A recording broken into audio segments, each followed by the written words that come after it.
माझी वहिनी दिसायला खूप सुंदर होती. ती काहीतरी कारण सांगून सतत माहेरी जायची. मला वहिनीवर संशय येऊ लागला. मला समजले होते की वहिनी दिवसा घरातून निघायची आणि माहेरी न जाता रात्री दुसरीकडे जायची आणि सकाळी परत माहेरी असायची. पण ती रात्रभर कुठे असायची? एकदा मी वहिनीचा पाठलाग केला. त्यानंतर जे मला दिसले ते पाहून मी बेशुद्धच पडले. माझी वहिनी दिसायला खूपच सुंदर होती. तिच्यावर ज्याची पण नजर पडायची तो तिला बघतच राहायचा.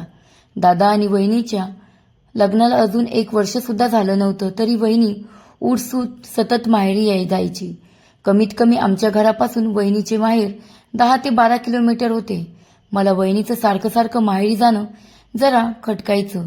मी एकदा वहिनीची मज्जा करत म्हणाले, वहिनी तुम्ही 15-20 दिवसाला काही ना काही कारण सांगून नेहमी माहेरी जाता. तुमचं लग्न अगोदर काही लफडं तर नव्हतं ना? मी असे मजेत म्हणाले. त्यावर वहिनी हसू लागली. वहिनी मला म्हणाली, माहेरी माझी आई आजारी असते. तिची देखभाल करायला तिथे कोणीच नाही. माझी भावंडे शहरात त्यांच्या बायकांना घेऊन राहतात. त्यामुळे तिच्याकडे लक्ष द्यायला कोणीच नसते आणि म्हणूनच मला सारखे माहेरी जावे लागते. जेव्हा तुझं लग्न होईल तेव्हाच तुझ्या लक्षात या सर्व गोष्टी येतील, समजलं? मला माझ्या बहिणीचं बोलणं खरं वाटलं. मी माझ्या बहिणीची उगाच अशी चेष्टा केली म्हणून मला वाईट वाटत होतं. म्हणजे इतक्या चांगल्या असणाऱ्या बहिणीचे मी मन दुखावले होते. संध्याकाळ होताच मी माझ्या बहिणीच्या रूममध्ये गेले आणि तिची माफी मागितली. दुसऱ्या दिवशी माझी परीक्षा होती. सकाळी मी लवकरच तयार होऊन एक्झाम सेंटर गाठलं. वहिनीच्या गावात माझी एक मैत्रीण रुपा राहत होती. एक्झाम सेंटरवर तिची आणि माझी भेट झाली. रुपाने नवीन मोबाईल घेतला होता. मी रुपाकडून तिचा नंबर घेतला आणि तिला म्हणाले, जेव्हा पुढच्या वेळेस माझी वहिनी माहेरी जाईल तेव्हा मी तुला फोन करेन. रुपा माझी जिवलग मैत्रीण होती. रुपा माझ्यासाठी बहिणीवर नजर ठेवण्यासाठी जासूस होणार होती. मी घरातून कुठेच जात नव्हते. मी घरी बसूनच माझा अभ्यास करत होते आणि जमलं तर वहिनीलाही घरच्या कामात मदत करत होते. एके दिवशी सकाळी उठून पाहिलं तर वहिनी घाईघाईत सगळं आवरत होती. मी तिला पटपट आवरण्यामागचे कारण विचारले तर ती मला म्हणाली, आई खूप आजारी आहे. मी तिला भेटण्यासाठी जात आहे आणि उद्या संध्याकाळपर्यंत घरी येईल. काही वेळानंतर वहिनीने तिचं आवरलं आणि रिक्षामध्ये बसून माहेरी निघून गेली. ती घरून निघताच मी माझ्या जासूस मैत्रिणीला म्हणजेच रुपाला फोन लावला आणि तिला तिचं काम समजावून सांगितलं. रुपा वहिनीच्या माहेरच राहत होती. वहिनीच्या घराशेजारीच तिचे घर होते. आता सकाळची संध्याकाळ झाली होती आणि मी सकाळपासून ते आतापर्यंत रुपाच्या संपर्कात होते. पण वहिनी तिच्या घरी म्हणजेच तिच्या माहेरी अजून पोचलीच नव्हती. त्यामुळे मी डायरेक्ट वहिनीला फोन लावला. वहिनीने फोन उचलला आणि मला म्हणाली, काय झालं प्रीती, फोन का केलास? घरी तर सर्व ठीक आहे ना? मी म्हणाले, हो सर्व ठीक आहे. वहिनी तुमच्या आईची आता तब्येत कशी आहे? वहिनी म्हणाली, आईला डॉक्टरांकडे घेऊन गेले होते. औषध गोळ्या दिल्या आहेत. सध्या तरी आईची तब्येत बरी आहे. उद्या संध्याकाळपर्यंत मी घरी येईल. बहिणीचं असं गोड बोलणं ऐकून मला जास्त वेळ राहवलं गेलं नाही आणि मी तिला उलट प्रश्न विचारला की बहिणी खरंच तू तुझ्या माहेरच्या घरी आहेस? बहिणी मला लगेच म्हणाली, प्रीती तू पण ना काहीही विचारतेस. मी माहेरी नाही तर आणखी कुठे जाणार आहे तूच सांग. ठीक आहे बहिणी, तू तुझी काळजी घे असे म्हणून मी फोन ठेवून दिला. बहिणीचा फोन ठेवून दिल्यावर मी लगेचच रुपाला फोन लावला आणि तिला म्हणाले, रुपा तुला खरंच माझ्या वहिनीचं घर माहिती आहे ना, का तू मला मूर्ख बनवत आहेस? रुपा मला म्हणाली, अगं प्रीती मी तुझ्याशी खोटं का बोलेन? तुझी वहिनी पल्लवी यांचे घर तर आमच्या घराच्या शेजारीच आहे. मी लहानपणापासूनच तुझ्या वहिनीला ओळखते. तुझ्या वहिनीचे वडील एक प्रतिष्ठित जज होते. पूर्ण गावाला त्यांचं घर माहिती आहे. रुपाचा फोन ठेवल्यानंतर मी अजूनच अस्वस्थ झाले. मला काही सुचत नव्हतं. माझ्या डोक्यात विचार आला की आताच्या आता दादाला फोन लावावा आणि त्याला वहिनीच्या माहेरी पाठवून द्यावे. म्हणजे दूध का दूध और पाणी का पाणी तिथेच होईल. पण माझ्या डोक्यात विचार चमकून गेला की जर रुपा जे काही सांगत आहेत ते जर खोटे निघाले तर मी कधीच वहिनीला तोंड दाखवायच्या लायकीची राहणार नाही. दादा रात्री 10 वाजता कामावरून घरी आला तेव्हा वहिनी घरी असायची. तेव्हा रात्रीचे जेवण वहिनीच दादाला वाढायची. वहिनी घरी नसल्याने मला आज स्वयंपाक करावा लागला आणि सगळ्यांना जेवायलाही वाढावं लागले. दादाने येताच मला विचारले, प्रीती, आईबाबांनी जेवण केलं का? तुझी वहिनी असती तर तिने आतापर्यंत त्यांना जेवायलाही वाढलं असतं आणि ते जेवण करून त्यांच्या रूममध्ये झोपलेले असते. पल्लवी सगळ्यांची खूप काळजी घेते. मी म्हटलं, आईबाबांनी अजून जेवण केले नाही. ते दोघे म्हणाले की तुझा दादा आल्यानंतर आपण सर्वजण सोबत जेवण करू. तू फ्रेश होऊन ये, मी आपल्या सगळ्यांना जेवण वाढून घेते.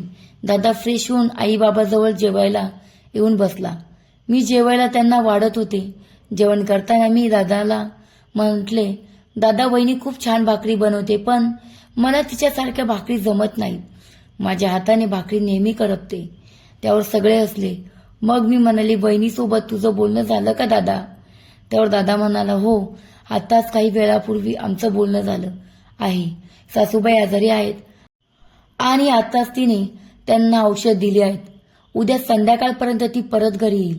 मी दादाला म्हटलं, दादा, ही किती वाईट गोष्ट आहे की वहिनीचे 5-5 भाऊ असताना त्यांनी त्यांच्या आईला गावी एकटीला अशा अवस्थेत सोडून ते मात्र शहरात राहत आहेत. आपल्या म्हाताऱ्या आईची काळजी घेणे, त्यांची सेवा करणं त्यांचं काही कर्तव्य आहे की नाही? किती दिवस वहिनीचं एकटी त्यांची काळजी घेऊ शकणार आहे? दादा म्हणाला, प्रीती, तू कधीपासून इतकी समजूतदार झालीस? खरं तर या गोष्टी मी तुझ्या वहिनीसोबत अगोदर बोललो आहे. ती मला म्हणाली की तिच्या आईला शहरात जाऊन राहायचा नाही, ती एकटीच गावी राहते, कारण त्यांचा गावातच जीव रमतो. त्यांची गावात शेवटची क्षण घालवण्याची इच्छा आहे. मग यापुढे कोण काय बोलणार? त्यांची 5ही मुलं त्यांना शहरात घेऊन जायला तयार आहेत, पण त्यांचं जात नाही. त्यांना कोण काय करणार? माझ्या सासूकडे खूप सारे पैसे आहेत. गेल्या महिन्यात मला कामधंद्यासाठी पैशांची गरज होती. मी खूप अडचणीत होतो. मी सासूबाईसमोर फक्त शब्द टाकला आणि त्यांनी मला लगेच 5 लाख रुपये दिले. पण हो, काम होताच मी पैसे परत देखील केले.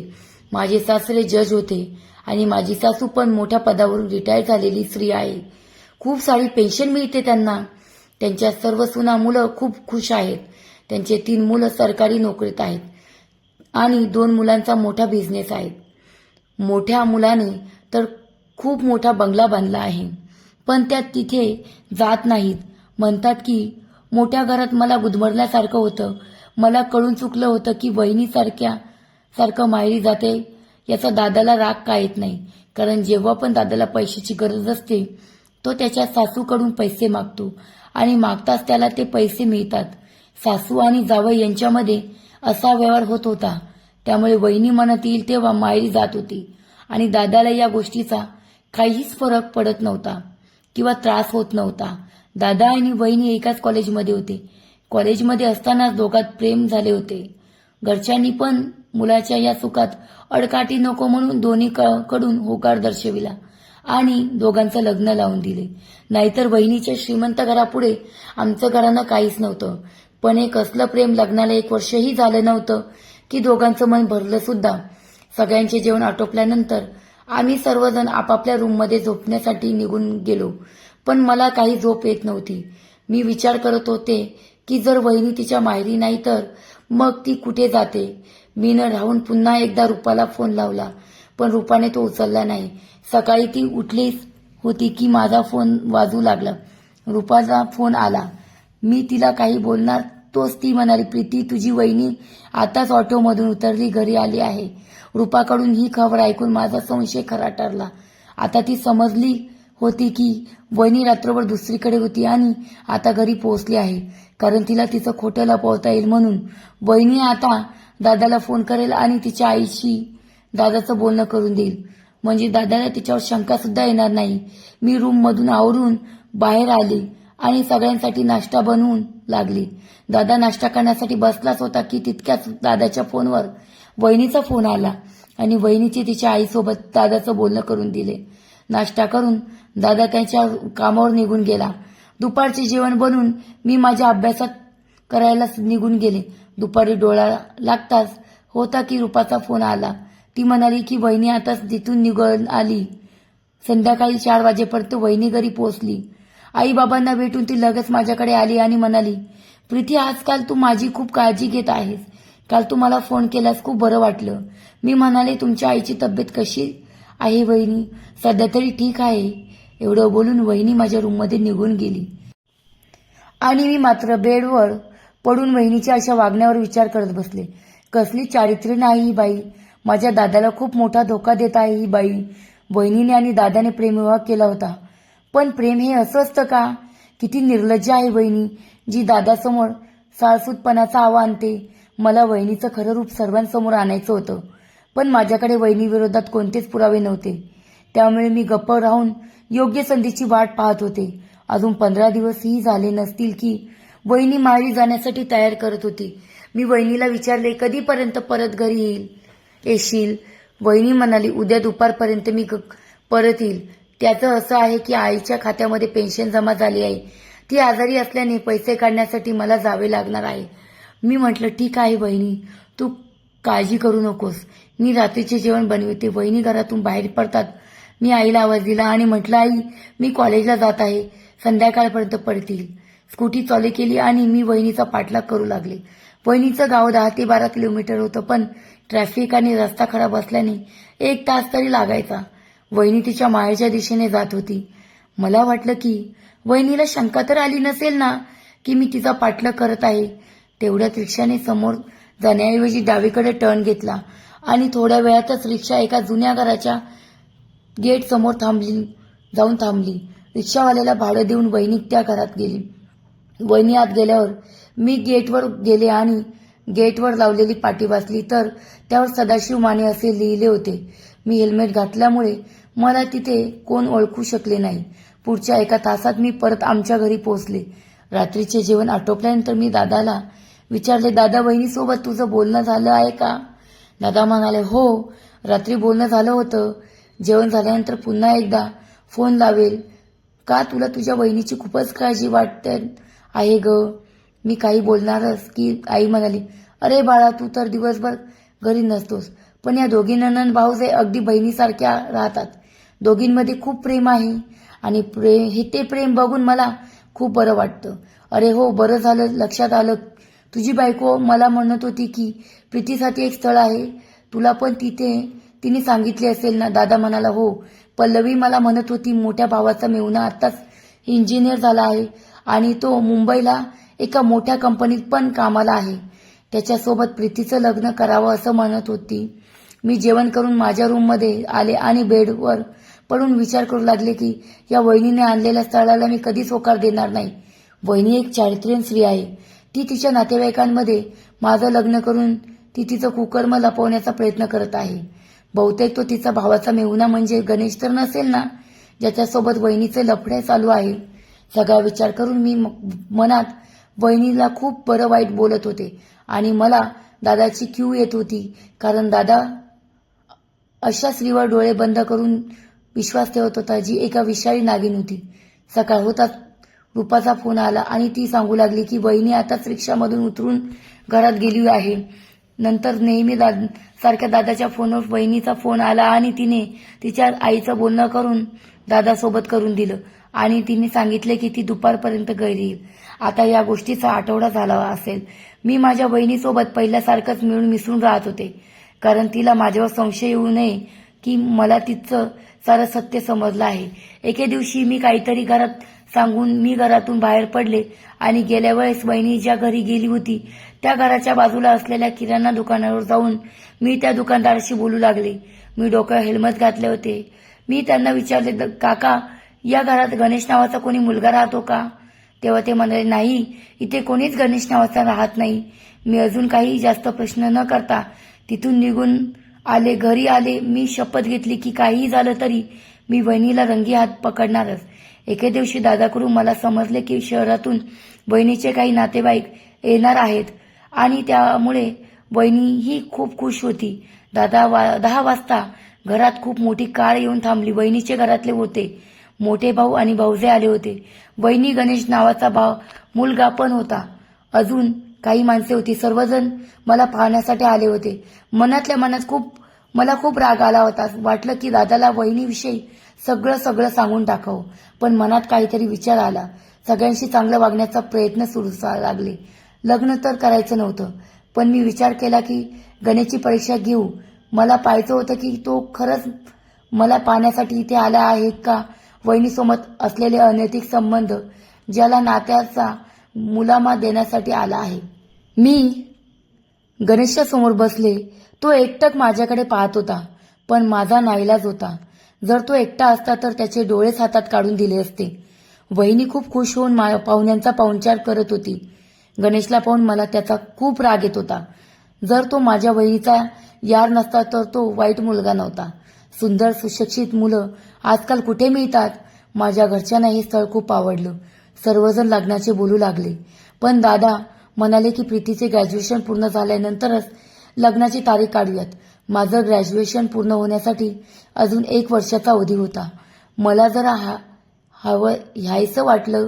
वहिनीचं लफडं जगासमोर आणण्यासाठी इतका वेळ मला पुरेसा होता. गणेशच्या घरचे पण अगदी यामुळे आनंदी होते. गणेश आता मला नेहमी फोन करत असे आणि मी नाईलाजाने त्याच्यासोबत बोलत असे. मी त्याच्यासोबत बोलायचे कारण मला माहिती करून घ्यायचे होते की त्याच्या मनात नेमकं काय आहे. कधीकधी गणेश मला बाहेर भेटण्यासाठी बोलवायचा. मला त्याच्या या गोष्टीचा खूप राग यायचा, पण राग व्यक्त न करता मी टाळायचे. मला काहीही करून वहिनी आणि गणेशला रंगेहात पकडायचे होते. 2 दिवसापासून सतत पाऊस पडत होता आणि वहिनी कदाचित गणेशला भेटण्यासाठी आसुसलेली असावी म्हणून ती अशा मुसळधार पावसात जाण्याचे ठरवत होती. ती निघाली तयारी करत होती. खूप वाट पाहून सुद्धा रिक्षा भेटली नाही. तेव्हा मीच म्हणाले, बहिणी प्लीज आज जाऊ नका. पावसामुळे कोणताच ऑटोवाला जाऊ तयार होत नाहीत. त्यामुळे कमी पाऊस झाल्यावर तुम्ही उद्या जा. पण वहिनी म्हणाली, काही करू, मला आजच निघावे लागेल. खूप वेळाने पाऊस शांत झाल्यावर त्यांना रिक्षा भेटली आणि वहिनी घरातून निघताच बहाणा करून मीही त्यांच्या पाठीमागे निघाले. वहिनीला रंगेहात पकडण्यासाठी एक तरी साक्षीदार असावा म्हणून मी रूपाला सर्व काही सांगितले आणि तिलाही बोलून घेतले. म्हणजे मी एकटी पडणार नाही. आता मी आणि रूपा दोघी मिळून वहिनीचा पाठलाग करत होतो. थोड्या वेळानंतर वहिनी ज्या रिक्षात होती ती रिक्षा त्याच जुन्या गेट समोर थांबली. वहिनी गेटमधून त्या घरात गेली. वहिनी आत जाताच आम्ही दोघी घरात जाणार तोच मेन गेट बंद झाला होता. मी रूपाला गेटवर थांबायला लावलं आणि दादाला फोन करून मेसेज केला की दादा तू होईल तितक्या लवकर मी सेंड केलेल्या लोकेशनवर ये. तुझ्यासाठी मोठं सरप्राईज आहे. मला भीती वाटत होती की गणेश माझ्यावर हल्ला तर करणार नाही ना. वहिनीला तर मी बघून घेईल, पण गणेशसोबत 2 हात नाही करू शकत. त्यामुळे मी रूपाला म्हटलं की मी आतमध्ये जात आहे आणि तू बाहेरच थांब. मी आवाज येताच तू जोरात ओरडू, म्हणजे तुझ्या आवाजाने गलीतले लोक जमा होतील. मी त्या घरात गेले. घर पाहून असे वाटत होते की ते एखाद्या सिनेमामधला भूत बंगला आहे. घरात जाताच मला बरेपैकी चांगल्या स्थितीत असलेली एक रूम दिसली आणि मी गुपचूप त्या रूममध्ये जाणार तोच वहिनी बाहेर येताना दिसली. त्यामुळे मी घाबरले आणि माझा पाय लागून झाडाची कुंडी खाली पडली. वहिनीने मला पाहिलं. मला तिथे पाहून वहिनीला धक्काच बसला. ती जोरात म्हणाली, प्रीती तू इथे. मी पण माझ्या रागावर नियंत्रण ठेवू शकले नाही आणि मी म्हणाले, मी एकटीच नाहीये. गेटवर माझी मैत्रीण पण आहे आणि दादा पण येतच आहे. मी त्याला लोकेशन सेंड केलं आहे. आता तुझ्या पापाचा गडा भरला आहे. वहिनी त्या नालायकाला बाहेर काढ जो माझा नवरा होण्याची स्वप्न पाहतोय. तुम्ही दोघांनी प्लॅन तर खूप चांगला केला होता, पण मला तुझा हा प्लॅन खूप आधीच समजला होता. बहिणीच्या चेहऱ्यावरचा रंग पूर्णपणे उडाला होता. ती मला म्हणाली, प्रीती अगं तुला काहीतरी गैरसमज झाला आहे. आतमध्ये गणेश नाही तर माझी आई आहे. वाटलंच तर तू स्वतः बघ. वहिनी तू खोटं बोलू नकोस. तुझी आई तर गावी राहते. पुढे वहिनी काही बोलणार तोच रूपा आली.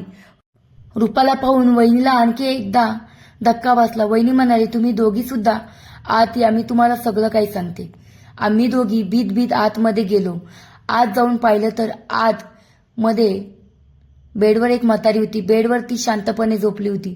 म्हातारीला पाहून माझा राग शांत झाला. मी काही बोलणार तेवढ्यातच वहिनी म्हणाली, या आईने मला जन्म दिला आणि गावी राहणाऱ्या आईने मला लहानाचं मोठं केलं. आम्ही 6 जणी बहिणी आहोत. माझे वडील सदाशिव माने जज साहेबांच्या घरी ड्रायव्हरची नोकरी करत होते. जज साहेबांना एका पाठोपाठ 5 मुले झाली आणि त्याच वेळेस माझ्या वडिलांना 5 मुली झाल्या. माझी आई 6व्यांदा गर्भवती राहिली आणि जज साहेबांनी माझ्या वडिलांना म्हटलं की तुला जर परत मुलगी झाली तर मी ती मला दत्तक दे आणि मी झाल्यावर मला वडिलांचा जज साहेबांना दत्तक दिले. वर्षभरापूर्वी जेव्हा माझं लग्न तुझ्या दादासोबत झालं तेव्हा मला माझ्या अगोदरच्या जीवनाविषयी काहीच माहिती नव्हतं. पण 6 महिन्यापूर्वी मला जन्म देणाऱ्या माझ्या वडिलांचे निधन झाले. तेव्हा माझ्या आईने मला सांगितलं की ती माझी खरी आई नाही. गावी राहणारी माझी आई इतकी महान स्त्री आहे की ती आतापर्यंत मला जन्म दिलेल्या आईचा पूर्ण खर्च करत आहे. एक परमनंट घर, कामवाली बाई माझ्या आईची मुलीसारखी काळजी घेते. 10-15 दिवसानंतर जेव्हा ती कामवाली तिच्या घरी जाते तेव्हा मला आईची काळजी घेण्यासाठी यावे लागते. खूप वेळा विचार केला की तुझ्या दादाला सगळं खरं सांगून टाकावं, पण माझी हिंमत झाली नाही. दादा पण तिथे पोहोचला होता. दादाला सर्व माहिती झालं होतं. वहिनीने मला माफही केलं आणि दादाला कळूही दिलं नाही की मी वहिनीचा पाठलाग करत येथे आली आहे. मी वहिनीच्या घरी बसले होते की मला गणेशचा फोन आला आणि मी बाहेर आली. मी म्हटलं, हॅलो गणेश, कुठे आहेस? गणेश म्हणाला, मी इथेच आहे. मी तर तुला नेहमी भेटण्यासाठी बोलवतो, पण तुझ्याकडे तर माझ्यासाठी वेळच नाही. मी म्हटलं, ॲड्रेस आणि लोकेशन सेट कर, मी लगेच तुला भेटायला निघते. रुपा वहिनी जवळ थांबली आणि मी गणेशला भेटायला गेले. मैत्रिणींनो, या कथेतून आपल्याला ही शिकवण भेटते की संशय हा माणसाचा खूप मोठा शत्रू आहे. अशा संशयामुळे माणसाचं घर बर्बाद होतं, कित्येकांचे संसार उद्ध्वस्त होतात. डोक्यात संशयाचे भूत ठेवून निर्णय घेण्या अगोदर 10 वेळा विचार करा. कथा कशी वाटली नक्कीच कमेंट बॉक्समध्ये कळवाव्या आणि अशाच प्रकारच्या नवनवीन कथेसाठी अजूनही चॅनलला सबस्क्राईब केले नसेल तर चॅनलला सबस्क्राईब, लाईक आणि शेअर करा. भेटूया एक नवीन कथेसोबत. धन्यवाद.